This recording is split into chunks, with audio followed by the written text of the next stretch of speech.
Good morning, I'm Jim Kerr. I'm one of the district veterinarians with Hunter Local Land Services. I'm here today with Ted Laurie. Ted and James run Knowla Livestock. They're well-known bull breeders in the Gloucester district, and we're here to address the topic of bull selection. We're going to take advantage of Ted's expertise and we're going to quiz him about what he looks for if he were going to select a bull. Morning, Ted. Thanks very much for this opportunity. Yeah, morning, Jim, and thanks for coming along, and we're more than always happy to help any way we can. People purchase their prospecting bulls because it's serious business and it can impact the direction of your herd for a number of years. Exactly. So look, there's a fine selection of bulls here behind us.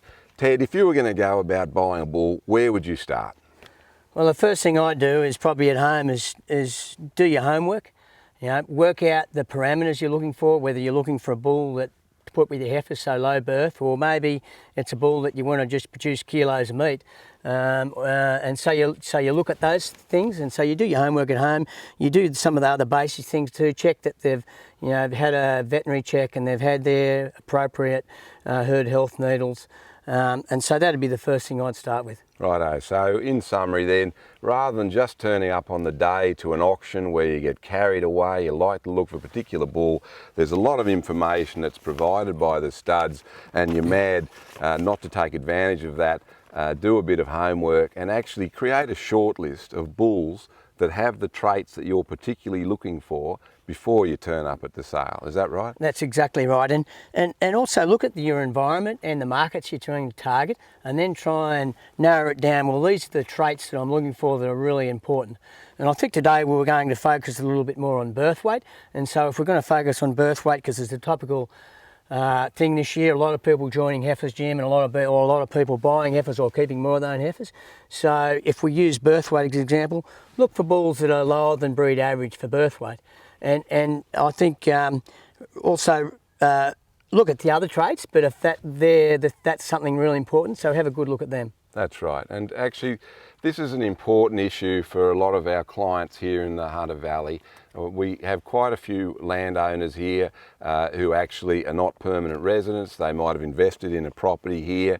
They like to visit on weekends or on a monthly basis, that sort of thing. It's important for people like that aren't on site all the time, that they don't choose a bull, for instance, that's likely to cause them calving problems if they're going to be away from the place. Yeah, and definitely, and there's a few, when you start looking at that data, there's a few things there to be mindful of, and one is where it actually fits within the breed you're looking at. So you need to work out on the EBV data that should be supplied in the catalogue, is where it fits in the breed. So it's not necessarily what the number is, but what's breed average and where it falls within that range, and so also really important to look at. If you're looking at birth weight, for example, you'll see underneath the EBVs, there's a thing there, we've got traits recorded. So if birth weight has been one of those traits recorded, and it's in a reasonable size contemporary group, you should be fairly confident that that's accurate data. Right. I'm glad you mentioned that. So accuracy, with all the EBVs or estimated breed values that feature in these tables, there is an accuracy rating given as a percentage. And that obviously is worth scrutinising. That's right, and that trait's recorded, and there's a few other things like in latter years, genomics has come in to really make a big difference to that accuracy. And definitely, as I say again, the big thing with accuracy is make sure that actual trait's been recorded, because that trait comes from the actual animal's weight, but it also comes from his parents' weight. So if you've gone 2 or 3 generations where that trait hasn't been recorded and it's just been extrapolated out of the pedigree information, there's probably not going to be a whole lot of accuracy there. Righto, so that's important. So then if we focus for a moment then on calving ease, because for a lot of our clients that is an important trait, and of course growth and carcass characteristics are very important, and I'm a big fan of having docile animals, especially if you're a weekend operator. You don't want to have fizzy cattle. But if we focus on calving ease for starters, if we then have a look at those traits in there are a number of them. There's calving ease direct, calving ease of daughters, gestation length and birth weight. They're grouped together as the calving ease indicators. What would you like to say about any of those? Yeah, well, they're all important, and probably again back to work out what breed average is, and for most herds, Jim, better than breed average in this area will be a herd improver for that trait, not just birth weight. And to make it easy with these EBVs as they're published, there will be a measure of the breed average for these traits on the table, so you can assess it for yourself there. One thing I might point out, because people who are new at this get a little bit confused, the gestation length EBV is one of only a couple that you're actually looking for a negative score. So gestation length is the length of pregnancy. The longer a pregnancy is, the more likelihood is you're going to have a big calf pop out at the end of it. And so you actually, in this particular EBV, a negative value is actually a helpful thing if you're looking for animals that are going to calve easily. And that's a really good point, because not all the traits measured there, bigger is always better. That's right. And even the growth traits, if you've got a bit of a hill block, Jim, and you haven't put much fertiliser on for whatever reason, and you think that animal might be nutritionally stressed, you don't want them in the top 10% for growth either, because you'll never fatten them. So in all the traits, bigger is not always better. That's right, and I think that people also often mention the mature cow weight as another one of those that you want to be a little bit careful of. It's all very well to select an animal that's going to produce enormous cows for you, but an enormous cow needs an enormous amount of feed if she's going to produce a lot of milk, and so if you haven't got a block that's going to suit her, that's not exactly the sort of trait you want to aim for. Yep. Now, of these other calving ease traits, so calving ease direct, what is that a measure of? Well, it's the direct calving ease of that mating, basically. So that's a measure then that if this bull that you buy were joined to a batch of 2-year-old heifers, how easy it's going to be for them to calve. That's that one. So that, of course, is important. Then you've got also calving ease of the daughters. Yep. So that'll be, if you carve out 2-year-old heifers or 2.5, 3-year-old heifers, that'll be an indication of how they'll actually go on and calve themselves. Yeah. So that's the performance of that bull's daughters. And then birth weight, we've discussed already, but that's the likelihood of what sort of size calf he's going to throw compared to the breed average. That's right. And just with birth weight too, you need to be mindful you don't get too focused on a number, Jim. So really, if you go from a bull that's 2 for birth weight, which is in the top 25% of the breed probably, if you go to 3 and you go to top 30% of the breed, there's not really a lot of difference when you put the bull and the cow effect. So don't get too focused on we've got to be way down there, when as long as you're picking below breed average for those traits, you're probably looking pretty good. The other thing we should mention about estimated breed values is that the bull only contributes 50% of the genetics for the calf. 50% comes from the cow. So you need to be wary of that when you're looking at these things as well. The calf is not going to be an exact replica of the bull. It's half-half. Half of the genetics comes from the mother. Now, what we're going to do is have a look at a couple of examples you've pulled out, lots 10 and lots 44, because to look at, they're both wonderful looking bulls, and if you turned up at the auction and bid on those two, you would be doing yourself a disservice perhaps, according to the EBVs, if you had selected lot number 10, who's an impressive looking fellow. He's actually bigger than his mate, even though he's a couple of months younger. So obviously his potential for growth is fantastic, but if you look at his calving ease traits, he doesn't match. He's not the sort of bull you're going to want in comparison to lot 44 if you're going to put him over heifers. And that's exactly right. And so I suppose in this case, we've done the homework at home, Jim. We've looked at the data and we've shortlisted a few bulls that might suit us. And so that's when you go to the sale, or it may not be a sale. You might be looking at a private inspection. You might be going, some persons, they might have bulls for sale privately. You don't have to buy them out of an auction. You can buy them privately out of the paddock. But you do your work at home.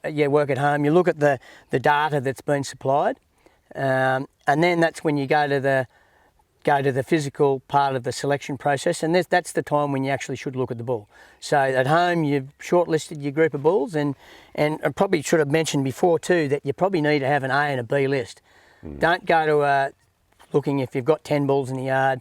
Don't think, well, and especially in an auction situation, don't get caught in the trap with saying, that's the bull I've got to have. That's so right. you work out your budget, you do your financial planning and say, okay, well, that's the best bull to suit my needs, but maybe he's going to be too expensive, or the bloke who's selling him to you wants a bit more for him and not as much for the others. So that's when you pick out your plan B and plan C options. That's right. And you price accordingly. That's right. So, And actually, that was a good point you raised earlier, Ted, is that auctions are a high pressure environment. There are people bidding online, all sorts of things going on. Don't be afraid to actually, I mean, these auction catalogues come out well before the sale, so that informed buyers can do their homework. The owners of these studs are very happy for you to get in contact and seek their advice about, I'm looking for this kind of bull, this is the kind of country I've got, or these are the type of animals I'm joining. What do you recommend from your suite of bulls? Can you give me a bit of an idea? And it might be, as much as things change on the day, they might also have a bit of an idea of likely price according to just what sort of genetics are in some of these bulls. and certainly, buying your bulls should be a 3-step thing. So you look at the paperwork, and then if you can, especially in an auction situation where, like you said, there's high pressure and a lot happening, we really recommend all our clients come and actually look at the bulls physically before auction day. We think that's really important. There you go. And then on auction day, you turn up and say you've shortlisted, if you're looking for a particular trait. In the case talking about today, it's birth weight. So, in our case this year, we had 48 bulls out of the 70 that we thought were heifer orientated type. Their pedigree and their actual data and the physical shape of the bull lending them to be heifer bulls. So you pretty much, you can cross all the others off and say you just come and look at those 48, and that's when you actually need to look at the animal and you need to start to look at his phenotype. And I should have actually mentioned that, because you can take advantage of the sale catalogue in a lot of cases where the owners will have given you a summary of what they see as his most important traits. That's right. If someone's looking for a heifer bull, or if someone's looking for a bull that's going to turn off steers, they're going to grow at a rate of knots, it'll be listed, usually in the sale catalogue in the summary. Now, so as far as the other part of the homework that should be part of the process here, so we've got the estimated breed values, the EBVs. Another part of the process when, before these bulls even come to auction, should be that they've had a soundness examination. It's generally called a breeding bull, a bull breeding soundness examination. There are veterinarians and other parties that do that around the state, and that's aimed at checking the conformation of the animal and his semen qualities. But I'll let Ted elaborate on that. Yeah. So in our case, we get a vet to come in and do their semen, test them, and inspect a few of the physical things like scrotal size, and we also get a guy that independently looks at structure for us too. So we do a bit of that, and that's all really important. The actual, the EBVs are great. We have a lot of faith in the accuracy, especially in the Angus breed that we're in, of the accuracy of the traits that we record. But we also supply physical raw data with those bulls too, like weight, just basic things like weight, scrotal size. Semen result evaluation. Semen evaluation. So that's an important point, because no matter how fantastic the genetics of the bull are, and no matter how impressive an animal he might be to look at, if that bull has got poor quality semen, or if he's got a deviated penis or something like that that's going to prevent him from getting calves, it's his meat value only, essentially. So that's something that buyers actually really want to take notice of, that the animal has been assessed for general soundness. Some of the points in that soundness evaluation in terms of conformation tend to be how upright they appear to be in the legs, particularly in the hind legs, because there's a feeling that, well, not a feeling, the observation is that fellas that are too upright in the end are prone to injury and wear and tear, that sort of thing, and even that they might damage their penis if they're not animals that are not comfortable standing and mounting cows. They actually might be the sort of animals that bend their penis attempting to enter the female, get a hematoma, and that's the write-off of a bull. What have you got to say about those traits? Well, there are a lot of those traits are pretty hard to see, Jim, and that's why we have a vet and check those. And I suppose too, when you turn up on sale day, or when you turn up in the paddock to look at the bulls or the yard, that's when you should be looking at their actual structure and they're sat on their hock and the physiological makeup of each bull. And I think in today's case we're looking at our lot 10 bull and our lot 44 bull, who, if you look at the Angus breeding index, very similar on that, and the Angus breeding index is a combination of all their traits for a self-replacing herd, keeping their own heifers, selling steers and grass-fed steers. And so they're very similar, but they're vastly different bulls. And I think you'll have some videos playing there of those bulls in this webinar. And if you look at the lot 44 bull, he is quite a bit more compact bull. He's not as heavy in the bone. He's got a nice set on his hock. He moves along really well, but just not as big an animal. And you look at his data, you know, he's in the top sort of 25, I think, off memory, % of all his calving ease and actual birth weight data. And then you go to the lot 10 bull, and he's similar again, similar numbers on the Angus breeding index, but vastly different makeup of his data. And you actually look at the bull, he's a lot bigger, longer bull, his bone structure is a lot bigger. If I found him with my heifers, Jim, I'd be pretty nervous, but he has got a lot of magnificent attributes, but low birth is not one of them. So in summary, they have a similar overall Angus breeding index, but one bull, lot number 44, a lot of the value that he represents is because of his calving ease parameters, whereas lot 10 has a similar breeding index, but a lot of his value is in the growth rates of his progeny. Right, now on sale day or before sale day, if people are coming to assess a bull, now they should have basic information in front of them. They should have looked at these EBVs, they should have that short list, they should have satisfied themselves that there's been a soundness examination has been done, so that the bull is not firing blanks, and so that there is some character that's really going to rule him out, like a deviated penis or something like that. So let's presume that's all well and good. And if I can just butt in, Jim, also on that mode, check what herd health needles had too, you know, where they sit with their current 7-in-1 or 5-in-1, you know, when did they have their last needle, especially in the next few months. It's going to be crucial here, I imagine, because, you know, I think we're going to get an early spring, so, you know, pulpy kidney and things like that, you know, they can be vaccinated with 7-in-1, so they might have been right now for some of those other clostridial diseases, but maybe if you take him home and you put him in a paddock that's fairly lively and a lot of clover content, you know, you might want to be concerned about pulpy kidney. So, you know, I'd stress strongly in the next few months, anyone bringing their bull home, I'd be giving them another shot of, you know, a 7-in-1 just to cover yourself on that one. Right. Well, we've mentioned clostridial vaccinations. That's your 5-in-1 and 7-in-1. In order to prevent the animal dropping dead from enterotoxemia or blackleg. What other animal health information do you think that a buyer should be seeking from the seller where bulls are concerned? Certainly vibriosis, Jim. So, you know, need to just check that they've been done for Vibrio, because as you know, that's quite an issue in this area of our landscape. And probably another big thing that we see, and we go to a fair bit of trouble and time to vaccinate our bulls for 3-day sickness.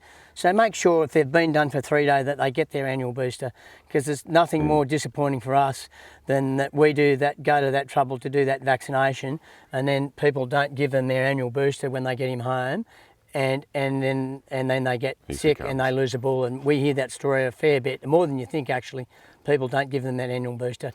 So those two diseases we've just mentioned there. So vibriosis is a venereal disease. It causes infertility. The bull is the carrier. You don't want your bull to get infected because it can be hard to clear the infection from him and you may never succeed. The second disease that was mentioned there is 3-day sickness. Now that's a viral disease that's carried by mosquitoes and possibly midges. We get it most years here, but not every year. So often Queensland, it's endemic there for a lot of the year, and it seems to make its way down the coast with the insects during summer, and it arrives in the Hunter usually in late summer, early autumn. Occasionally we'll have it flare up, but apparently can overwinter in the Hunter. It might flare up before Christmas. Because of the area we're in, I'm going to mention tyleriosis as well. Tyleriosis is a protozoal disease carried by the common tick, and it has laid bulls low and all sorts of other animals. Cattle born in these coastal districts actually tend to have been exposed. These are called endemic areas. They get exposed when they're young, and by the time they get to saleable age, I'd expect that all these bulls would have been exposed and be immune. If you go further west and buy a bull, you can't expect that that bull arrives with any immunity because it's not endemic in areas further inland. From our experience, and we've bought a few bulls outside the district, there's no doubt it's an issue, but our best advice there is keep a good eye on them, no stress in that first 2-month period. So a little bit of hand feeding, don't expect them to do too much in that first 2-month period. And you probably do need them, you want them exposed at some point in time, but not to the extent that they actually get sick. And so, yeah, it's a tough one, tile area, because there's no treatment. But yeah, all I can say there is if you buy a bull, by all means, buy a bull outside the area, and there's great genetics all over Australia that we should be able to access, but tile area is a issue when you do that. Our best advice is you need to be prepared to get them on site, keep the ticks off them, and not do too much with them for 2 months. Now, we'll come back to the train. We've had a look at our bull. We've done our homework. We've spoken to the principals of the stud, got some information. We've made a short list. We've eyeballed the bulls ourselves. The paperwork's all in place. We're happy with. We like the look of certain bulls, all that sort of thing. Now we get to the auction. Yeah, and the auction is a tough one. It is a tough one too, Jim, because if you're in an auction situation, because usually it's a high pressure situation. You're spending a significant amount of money, so that's where your pre-planning is really important. Is knowing what bulls you really like and having a plans A, B, and C, so that you can move through that and you do a bit of financial planning with it and work out how much you actually can afford to spend on your best bull, setting a limit, going to the limit, being fairly rigorous with that, and then actually picking your plan B bull and setting a budget on him, and then you move on. And just, don't get caught up in the situation of the auction. It's just, you just need to plan and be confident that if you do your homework and you have a good idea of your parameters and what you're looking for, it doesn't have to be a stressful day. There we go. So preparation is everything. So we've bought our bull, and we expect him to. You've arranged delivery. It's going to occur on a certain day. What do you advise people? So you're bringing a bull onto a place, and the bull may not necessarily have come from this district, that kind of thing. What sort of advice do you give your buyers? So really important that we feel is that when the bull is delivered onto your farm, is that you have some animals in the yard. So as soon as he walks off the truck, you've got a cow or a couple of cows or something that he can walk straight into. Because, for that bull, he's been pulled out of his peers and chucked on a truck, and then maybe 2, 3, sometimes 5 or 6 hours on a truck. Pretty stressful experience. So when they get off the truck, have your yards ready, have a couple of animals in there, and then we'd like to think, not necessarily shut them in the yard with those animals, but if you've got a little paddock you can let them out into with a bit of good feed or some hay or hand feed in a smaller paddock, that they can actually pair up with those other animals, and you can keep an eye on them for a few days before you put them out in a bigger paddock. That's right. So there are a number of advantages, what we'd call a quarantine period. So a yard might be all that people have available. If that's the case, just be careful that the yard isn't full of mallow or a heap of weeds that actually might kill the bull with nitrate poison if he cleans all those up. But a small paddock adjacent to yards is ideal with a couple of companion animals, that sort of thing. And keeping him in that smaller vicinity is good, so that you can assess that he hasn't become lame during transport, that kind of thing. If he needs a further veterinary assessment, if you've been unlucky enough that happens, that's worth doing. And there are also a few procedures that we normally recommend to people. If you've got him in a contained area like a small paddock adjacent to yards, one thing is we've had a bit of problem with all the hay that's been fed out that's come from all parts of Australia during the drought, and some nasty weeds have sprung up. If you have that fellow confined there for the first 3 or 4 days, the weed seeds that are in his system are going to come through, and at least you're going to be able to control any weeds that come through him. So his soundness, he's going to tell you something. I hate to mention it, Ted, because of course no bull would ever do this, but it might give you an idea too. If he's trying to break out of there immediately and break fences, if you bought yourself a Rogue, you may as well be aware of from the word go. Yeah. As far as that fellow, this is where we spoke about earlier about vaccinations and things. If you're not going to hurt him, even if theoretically he's already covered by 5 in 1 or 7 in 1, you will not hurt him as long as your technique is all right if you give him another vaccination.